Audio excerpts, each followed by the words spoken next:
नमस्कार दोस्तों, आर्किटेक्ट्स का ख्वाब रखने वाले स्टूडेंट्स तकरीबन 1 साल से आर्किटेक्चर एंट्रेंस की तैयारी करना शुरू कर देते हैं। मुख्यतः इसके 2 एग्ज़ाम हैं, जेईई पेपर 2 जो नेशनल टेस्टिंग एजेंसी कंडक्ट करती है और नाटा जो काउंसिल ऑफ आर्किटेक्चर द्वारा कंडक्ट किया जाता है। इसके अलावा उत्तर प्रदेश सरकार भी अपना एक एग्ज़ाम कंडक्ट करती है, वेस्ट बंगाल सरकार भी करती है और कुछ अन्य सरकारें भी अपना एंट्रेंस एग्ज़ाम कंडक्ट करती है। लेकिन मुख्यतः नाटा और जेईई पेपर 2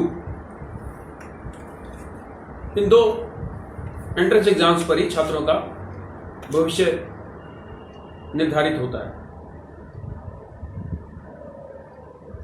हर साल की तरह इस साल भी छात्रों ने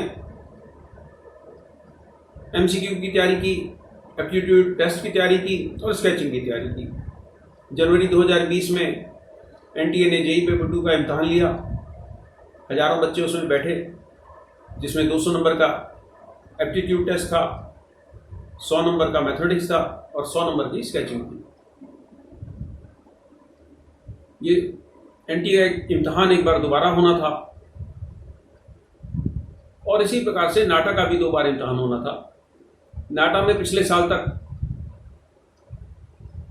20 सवाल आते थे मैथमेटिक्स के, 40 सवाल एप्टीट्यूड के, 2 नंबर का 1 सवाल, टोटल 60 सवालों के 120 नंबर और 80 नंबर की स्केचिंग। इस साल से काउंसिल ऑफ आर्किटेक्चर ने नाटा में कुछ परिवर्तन करा था। 75 नंबर के सवाल हो गए थे, जिसमें पीसीएम और एप्टीट्यूड टेस्ट और 125 नंबर की स्केचिंग। ये इम्तहान अप्रैल मई में होने थे, विपरीत परिस्थितियों के कारण नहीं हो पाए। अब ये इम्तहान, नाटा का इम्तहान घर बैठे भी आप दे सकते हैं। जिनके पास लैपटॉप की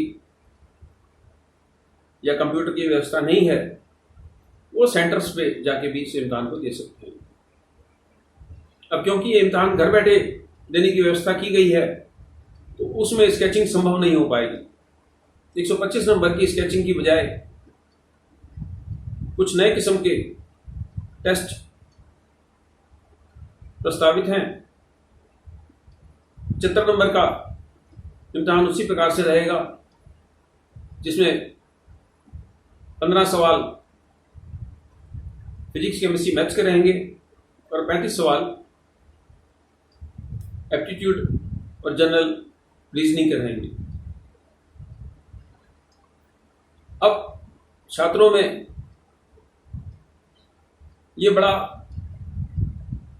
भय है कि जो स्केचिंग के सवाल खत्म कर दिए गए, उसमें किस प्रकार के सवाल पूछे जाएंगे, और जो स्केचिंग की उन्होंने तैयारी की उसका क्या होगा। दोस्तों, सिलेबस तकरीबन पहले वाला ही है। थोड़ा सा उसमें परिवर्तन किया गया है कि स्केचिंग की बजाय उन विषयों से संबंधित सवाल पूछे जाएं जिसके लिए आपको लंबा समय मिलेगा। मैं उन सवालों के कुछ उदाहरण आपको बताऊंगा, किस प्रकार के सवाल आने की संभावना है। नाटा की वेबसाइट पे, काउंसिल की वेबसाइट पे अभी कुछ स्पष्ट नहीं है, उन्होंने कोई मॉक टेस्ट नहीं डाला है, लेकिन जो सवालों की रूपरेखा है उससे जो बात स्पष्ट होती है, उससे आपको थोड़ी सी जानकारी मिल जाएगी। 15 सवाल फिजिक्स, केमिस्ट्री, मैथ्स के हैं, 5-5 सवाल 1.5 नंबर के और 35 सवाल लॉजिकल रीजनिंग और आर्किटेक्चर एप्टीट्यूड के हैं। ये सवाल एप्टीट्यूड के उसी प्रकार के रहेंगे जैसे नाटा के पिछले पेपर्स में आते रहे हैं। मैथमेटिक्स के सवाल घटा दिए गए हैं, उसकी जगह फिजिक्स, केमिस्ट्री के 5-5 सवाल डाल दिए गए। अब इन फिजिक्स, केमिस्ट्री, मैथ्स में एक चीज समझ लीजिए कि टोटल 45 मिनट में आपको 50 सवालों का जवाब देना है एप्टीट्यूड और फिजिक्स केमिस्ट्री मैथ्स मिला के। तो इसका तात्पर्य यह निकलता है कि 60 सेकंड से भी कम में आपको सवाल का जवाब देना है, तो जोड़ घटा करने वाला कोई सवाल इसमें करना संभव नहीं है। इसमें कुछ फार्मूले पूछे जा सकते हैं, कुछ डेफिनेशन के 4 ऑप्शन हो सकते हैं, इस प्रकार की चीजें इन सवालों में रह सकती हैं। आर्किटेक्चर एप्टीट्यूड में 2D 3D विजुअलाइजेशन के सवाल रहते हैं, टॉप व्यू फ्रंट व्यू के सवाल रहते हैं, पेपर पंचिंग के सवाल रहते हैं, फेमस बिल्डिंग फेमस आर्किटेक्ट्स के बारे में सवाल रहते हैं, क्लाइमेटोलॉजी हिस्ट्री ऑफ आर्किटेक्चर के सवाल रहते हैं। वो पिछले सालों के नाटा के पेपर देख के या इस प्रकार के किसी क्वेश्चन बैंक में से आप सवाल देख के अच्छे से तैयारी कर सकते हैं। ये हमारे द्वारा तैयार किया क्वेश्चन बैंक है, इसमें ढेरों सवाल हैं जिसमें आपको अच्छी जानकारी मिल जाएगी किस प्रकार से तैयारी करें। अब आते हैं जो पार्ट में परिवर्तन किया गया है, जो स्केचिंग की जगह परिवर्तन किया गया है। मैं आपको उसका कुछ हिस्सा पढ़ के बताता हूँ और विस्तार से आपको समझाता हूँ ये है क्या। इसका इम्तहान नाटा का 29 अगस्त को होगा। पहले 45 मिनट पार्ट बी रहेगा, जिसमें PCM, general aptitude and logical reasoning के प्रश्न रहेंगे। टोटल 50 प्रश्न, 1.5 मार्क ईच और 75 मार्क्स टोटल। इसके बाद 3 मिनट का आपको विश्राम मिलेगा और आखिर के 72 मिनट में कॉग्निटिव स्किल टेस्ट के सवाल रहेंगे।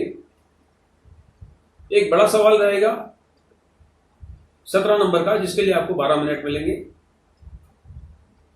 इसको इन्होंने पीटीक्यू टेस्ट बताया है, ठीक है। उसके बाद 3 सवाल पीटीक्यू के और रहेंगे 16 नंबर का। हर सवाल के लिए 12 मिनट मिलेंगे और 6 सवाल रहेंगे 10 नंबर का एक, हर सवाल के लिए 4 मिनट मिलेंगे। इसके बारे में थोड़ा सा आपको विस्तार से बताते हैं ये है क्या।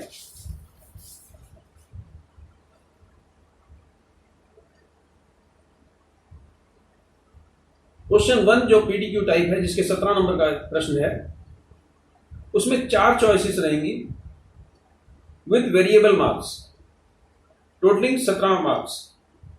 12 मिनट इसमें आपको मिलेंगे। क्वेश्चन नंबर 2, 3 और 4 ये भी पीटीक्यू टाइप है। 16 नंबर का हर एक क्वेश्चन रहेगा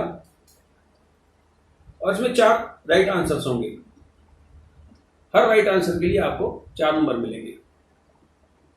ये टोटल 48 नंबर के हो गए। इसको समझिए अच्छी तरीके से, क्वेश्चन नंबर 1 और क्वेश्चन नंबर 2 को। ऐसा प्रतीत होता है कि क्वेश्चन नंबर 1 में कोई ड्राइंग या कोई चित्र आपके सामने रहेगा और उसके बारे में उसमें आपको क्या दिख रहा है, उसमें आर्किटेक्चर के कौन से प्रिंसिपल्स आपको दिख रहे हैं, कहाँ लाइन दिख रही है, कहाँ पर्सपेक्टिव दिख रहा है, कहाँ रिदम दिख रहा है, कहाँ हार्मोनी दिख रही है, कहाँ कलर स्कीम दिख रही है। इस तरह के कुछ सवाल रहेंगे जिसमें आपको चॉइसेस दी जाएंगी। इसी प्रकार से क्वेश्चन नंबर 2, 3 और 4 रहेगा। इसमें आपको सामने एक स्केच रहेगा, चित्र रहेगा, डायग्राम रहेगा और उसके ढेर सारे ऑप्शंस आपके सामने होंगे कि इसमें आपको करेक्ट ऑप्शन कौन सा दिखाई देता है। उसमें से कुछ ऑप्शन सही होंगे, कुछ ऑप्शन गलत होंगे। जितने सही ऑप्शन आप चुन लेंगे, हर चुने हुए सही ऑप्शन के आपको 4 नंबर मिलेंगे।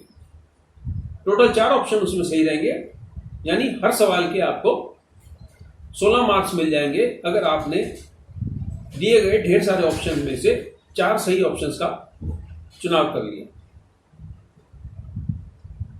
क्वेश्चन नंबर 5 to 10 यानी ये 6 सवाल, 10 नंबर का एक सवाल रहेगा।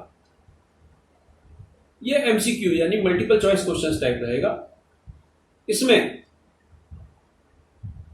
4 ऑप्शन आपको दिए जाएंगे और इन 4 ऑप्शन में से एक ऑप्शन आपका सही होगा और सही ऑप्शन के आधार पे आपको नंबर दिए जाएंगे।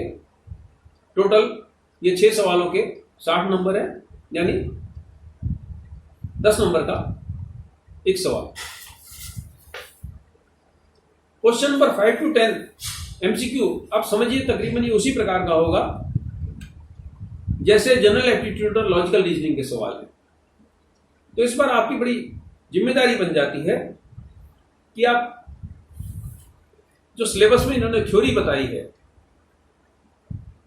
प्रिंसिपल ऑफ आर्किटेक्चर के बारे में, कलर स्कीम्स के बारे में, और जो पूरा सिलेबस अगर आप इनका देखेंगे तो उसमें जो चीजें इसमें बताई गई हैं उसकी आप अच्छे से तैयारी करें।